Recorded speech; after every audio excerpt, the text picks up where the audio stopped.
ಅವ್ರ ಅಧಿಕಾರಿ ರೀ. ಅಲ್ಲ ಸರ್, ನೀವು ಮಧ್ಯೆ ಇರಬೇಕು. ಒಂದು ಕೆಲಸ ಮಾಡಿ, ಒಂದು ರೈಟಿಂಗ್ ಅಲ್ಲಿ ಕೊಟ್ಬಿಡ್ರಿ. ರೈಟಿಂಗ್ ಅಲ್ಲಿ ಕೊಡಿ ಸರ್. ಕಾಪಿ ಕೊಡ್ತೀನಿ ಅಂತ ಹೇಳಿಲ್ವಾ? ರೈಟಿಂಗ್ ಅಲ್ಲಿ ಕೊಡ್ತಾರೆ, 15 ದಿವಸದಲ್ಲಿ ನಾನು ಹೇಳಿದ ರೈಟಿಂಗ್ ಅಲ್ಲಿ ಕೊಡ್ತಾರೆ. ನೋಡಿ ಕೆಲಸ ಮಾಡೋದಿದ್ದೀನಿ, ಸರಿನಾ? ಬಿಡ್ರಿ, ತಗೊಂತಾರೆ ಅವರು. MLC ಅವರು ಆಯ್ತು ಸರ್, ನಿಮ್ಮ ಮಾತಿಗೆ ನಮಗಿದೆ. ನನಗೆ 15 ದಿವಸದಲ್ಲಿ ರಿಪೋರ್ಟ್ ಬೇಕು. ಇದೇ ಜಾಗದ ನಾನೇ ಕೊಡ್ತೀನಿ. ಆಯ್ತಾ? ಕೊಡ್ತಾರೆ 15 ದಿವಸದೊಳಗಡೆ. ಈಗ ಅದಕ್ಕೊಂದು ಮಾಡಿ ಸರ್. ಮಾಡ್ತಾರೆ, ತೊಗೊಳ್ಳಿ. ನೀವು ಶುರು ಮಾಡ್ರಿ, ಹೇಳಕ್ಕೆ ಹೋಗಲ್ಲ. ಆಯ್ತು. ಓಕೆ, ಆಯ್ತಪ್ಪ. ಯೋಗಾನಂದ ಅಂತ project director district urban development cell ತುಮಕೂರಿಂದ ಬಂದಿದ್ದೇನೆ.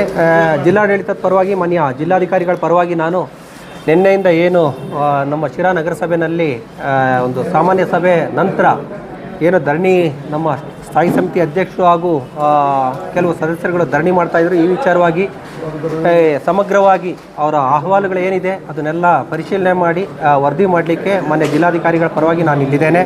ಆ ಸಂಬಂಧ ನಾನು ಸ್ಥಾಯಿ ಸಮಿತಿ ಅಧ್ಯಕ್ಷರಿರ್ಬೋದು ಅಥವಾ ನಮ್ಮ ಅನೇಕ ಹಿರಿಯ ಸದಸ್ಯರುಗಳಿದ್ದಾರೆ. ನಾನು ಹಿಂದೆ ಇಲ್ಲಿ ಕರ್ತವ್ಯ ನಿರ್ವಹಿಸಿದಾಗೂ ಸಹ ಸುಮಾರು ಸದಸ್ಯರುಗಳೆಲ್ಲ ಇದ್ದರು, ಅಧ್ಯಕ್ಷರುಗಳಿದ್ದರು.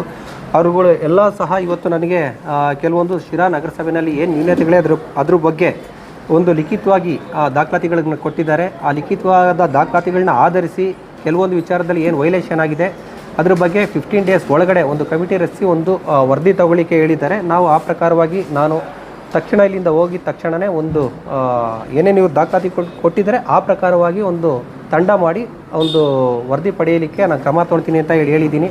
ಹಾಗೆಯೇ ಕೆಲವೊಂದು ಖಾತಾಗಳು ಇಲ್ಲಿಗಲ್ ಆಗಿದೆ ಅಂತ ಹೇಳಿದ್ದಾರೆ. ಅದು ಇಲ್ಲಿಗಲ್ ಆಗಿರೋ ಖಾತಾಗಳಾದರೆ ಬದಲಾವಣೆ ಮಾಡಲಿಕ್ಕೆ ಅವಕಾಶ ಇರೋದಿಲ್ಲ, ಡೈರೆಕ್ಟಾಗಿ ರದ್ದುಪಡಿಸಬೇಕಾಗ್ತದೆ.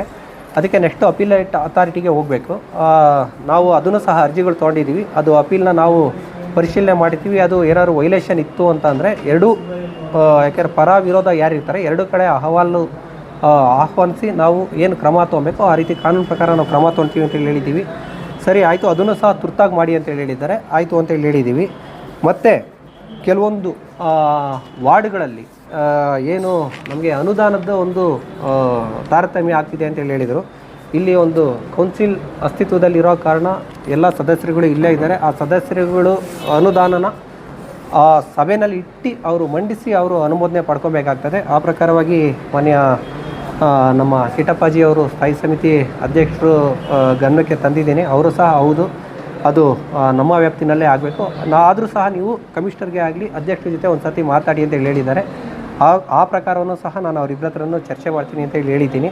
ಮತ್ತು ಮುಂದಿನ ದಿನಗಳಲ್ಲಿ ಏನು ಈ ಥರ ಒಂದು ನಗರಸಭೆಗಳಲ್ಲಿ ಒಂದು ಸಣ್ಣ ಪುಟ್ಟ ನ್ಯೂನತೆಗಳಿರ್ಬೋದು ಅಥವಾ ದೊಡ್ಡ ವಿಚಾರಗಳು ಬರ್ಬೋದು, ಒಂದು ಒಳಗಡೆ ಕೂತ್ಕೊಂಡು ಅಧಿಕಾರಿಗಳು ಮತ್ತು ಎಲ್ಲ ಸದಸ್ಯರುಗಳು ಕೂತ್ಕೊಂಡು ಚರ್ಚಿಸಿ ಬಗೆಹರಿಸ್ತಕ್ಕಂಥ ಒಂದು ವಾತಾವರಣ ಕಲ್ಪಿಸ್ಕೊಬೇಕು ಅಂತೇಳಿ ಎಲ್ಲ ಸದಸ್ಯರುಗಳೆಲ್ಲ ಮತ್ತು ಅಧಿಕಾರಿಗಳೆಲ್ಲ ನಾನು ಮನವಿ ಮಾಡ್ಕೊತೇನೆ. ಮತ್ತು ಈಗ ಏನೇನು ನ್ಯೂನತೆಗಳು ಕಂಡು ಬಂದಿದೆ ಅದಕ್ಕೆ ಕಾನೂನು ಪ್ರಕಾರ ತುರ್ತಾಗಿ ನಾವು ಕ್ರಮ ತಗೊಳ್ತೀವಿ.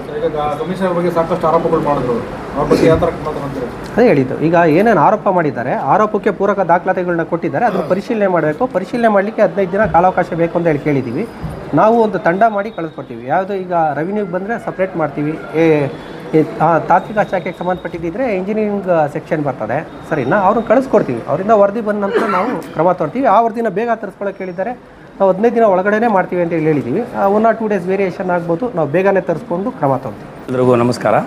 ಈಗ ಜನ ನಮ್ಮನ್ನು ಕಳಿಸ್ಕೊಟ್ಟಿರೋದು ಕೆಲಸ ಮಾಡಲಿ ಅಂತ, ಸಾರ್ವಜನಿಕ ಹಿತಾಸಕ್ತಿ ಅಂದರೆ ಇವಾಗ ಏನು ಬರುತ್ತೆ ಅಗತ್ಯ ಮೂಲಭೂತ ಸೌಕರ್ಯ ಇರಲಿ, ಮತ್ತು ಏನು ಕಾನೂನುಬದ್ಧವಾಗಿ ಜನಗಳನ್ನ ತಲುಪೋದಕ್ಕೆ ನಾವೇನು ಬೇಕು ಅಂತೇಳಿ ನಮಗೆ ಅವಕ್ಕೋಸ್ಕರ ನಮ್ಮನ್ನು ಜನ ಕಳಿಸ್ಕೊಟ್ಟಿರೋದು.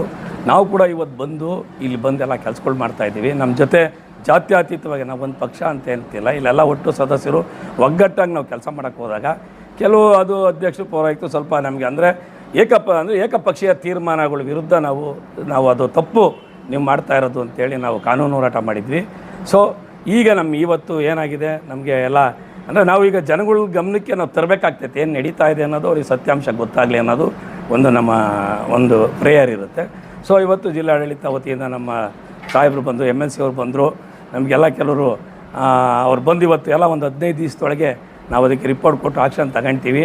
ಮತ್ತು ಊರು ಅದು ಕ್ಲೀನ್ ಆಗಲೇಬೇಕು, ಅಂದರೆ ಏನಿದೆ ಅದು ನಾವು ಕೊಟ್ಟಿರ್ತಕ್ಕಂಥ ಮೆಮೊರಂಡಮು ಸಾಲ್ವ್ ಆಗಬೇಕು. ಅವಾಗಲಿಲ್ಲ ಅಂದರೆ ನಾವು ಮತ್ತೆ ಮುಂದುವರಿಸ್ತೀವಿ ಅಂತ ಈಗ ಆಲ್ರೆಡಿ ನಾವೆಲ್ಲ ಹೇಳಿದ್ದೀವಿ. ಈಗ ನಾನು ಹೇಳೋದು ಇವತ್ತಿನ ದಿವಸ ನಮ್ಮ ಈ ಒಂದು ಹೋರಾಟಕ್ಕೆ ನಮ್ಮ ಎಲ್ಲ ಸದಸ್ಯರು, ಪೂಜಾ ಪೆದ್ರಾಜ್ ಅವರು, ಅಂಜನಪ್ಪನವರು, ಮತ್ತು ನಮ್ಮ ಉಮಾ ವಿಜಯರಾಜ್ ಅವರು, ಸ್ವಾತಿ ಮಂಜೇಶು, SL ರಂಗನಾಥ್ ಅವರು, ಖಾದರು ಮತ್ತು ಅಮಾನುಲ್ಲಾ ಅವರು ಮತ್ತು ಸುಮಾರು ನಮ್ಮ ಜೊತೆ ಎಲ್ಲ ಜಾಫರ್ ಅಣ್ಣ ಅವರು ಬಂದರು, ಅಬ್ದುಲ್ಲಾ ಅವರು, ಸಾಕಷ್ಟು ನಮ್ಮೆಲ್ಲ ಖಾದರ್, ಅಂಬುಜಾ ನಟರಾಜ್ ಅವರು ಎಲ್ಲ ಸೇರಿ ನಮಗೆ ಒಂದು ಒಳ್ಳೆಯ ಸಹಕಾರ ಕೊಟ್ಟರು. ಅಂದರೆ ಅವ್ರಿಗೆ ನಾವು ಡಿಸ್ಕಷನ್ ಮಾಡಿದ್ವಿ ಏನೇನು ವಿಷಯ ಮತ್ತು ಇಶಾದು ಎಲ್ಲ ಸುಮಾರು ಎಲ್ಲ ಕೌನ್ಸಿಲರು ನಾವು ಮೆಜಾರಿಟಿ ಇದ್ದೀವಿ.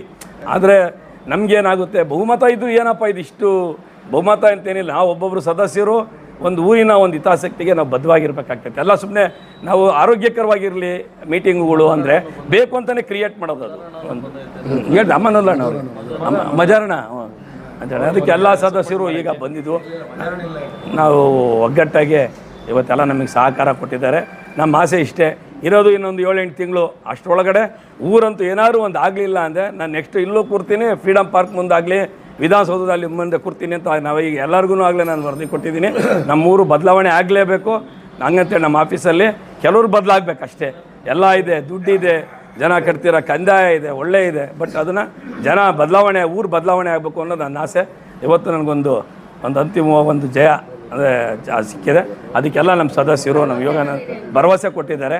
ಹಾಗಾಗಿ ನಮ್ಮ ಯೋಗಾನಂದ್ ಸಾರು ಎಲ್ಲ ನಮ್ಮೆಲ್ಲ ಸದಸ್ಯರಿಗೆ ಹೆಸರನ್ನ ಬಂದರೆ ಎಲ್ಲರಿಗೂ ನಾನು ಈ ಸಂದರ್ಭದಲ್ಲಿ ಮತ್ತು ನನಗೆ ಸಹಕರಿಸಿದಂತೆಲ್ಲ ನನ್ನ ಬಂಧು ಮಿತ್ರರು, ಸ್ನೇಹಿತರಿಗೆಲ್ಲ ನಾನು ಈ ಸಂದರ್ಭದಲ್ಲಿ ಅವರಿಗೆಲ್ಲ ನಾನು ಧನ್ಯವಾದಗಳನ್ನ ತಿಳಿಸ್ತಾ ಇದ್ದೀನಿ ಅಂತೇಳಿ ಇವತ್ತು ನಾನು ಉಪವಾಸನ ಅಂತ್ಯಗೊಳಿಸ್ತಾ ಇದ್ದೀನಿ.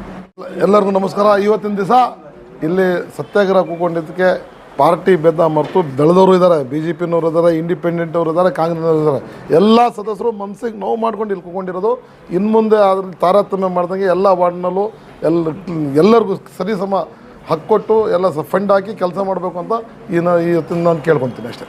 ಜೀನಿ ಸ್ಲಿಮ್ ರೆಫರ್ ಮಾಡ್ಬೇಕಾದ್ರೆ ಕಾರಣ ಏನಂದ್ರೆ ವೇಟ್ ಲಾಸ್ ಸಲುವಾಗಿ ನನ್ ಬಾಳ ಜನ ಕೇಳಿದ್ರು. ಫಸ್ಟ್ ನಾನ್ ತಗೊಂಡು ನನಗೆ ರಿಸಲ್ಟ್ ಬಂದ್ಮೇಲೆ ಆಮೇಲೆ ನಾನು ಜೀನಿ ಸ್ಲಿಮ್ ಇನ್ನೊಬ್ಬರಿಗೆ ಪ್ರಿಪೇರ್ ಮಾಡಿದ್. ಸುಸ್ತಾಗೋದು ಕಡಿಮೆ ಆಯ್ತು, ವೀಕ್ನೆಸ್ ಅದು ಏನೂ ಇಲ್ಲ, ಪೂರಾ ಹೆಲ್ದಿ ಅದೇನೆ. ವೇಟ್ ಜಾಸ್ತಿ ಇರೋರಲ್ಲಿ ಏನೇ ಡೌಟ್ ಇಲ್ಲದೆ 100% ಬಳಸಬಹುದು. ಪ್ರತಿದಿನ ನಮ್ಮ ಜೀನಿ ಸ್ಲಿಮ್ ನ ಯೂಸ್ ಮಾಡಿ ಯಾವುದೇ ಸೈಡ್ ಎಫೆಕ್ಟ್ ಇಲ್ದಂಗೆ ನೀವು ಸಣ್ಣ ಆಗ್ತೀರಾ.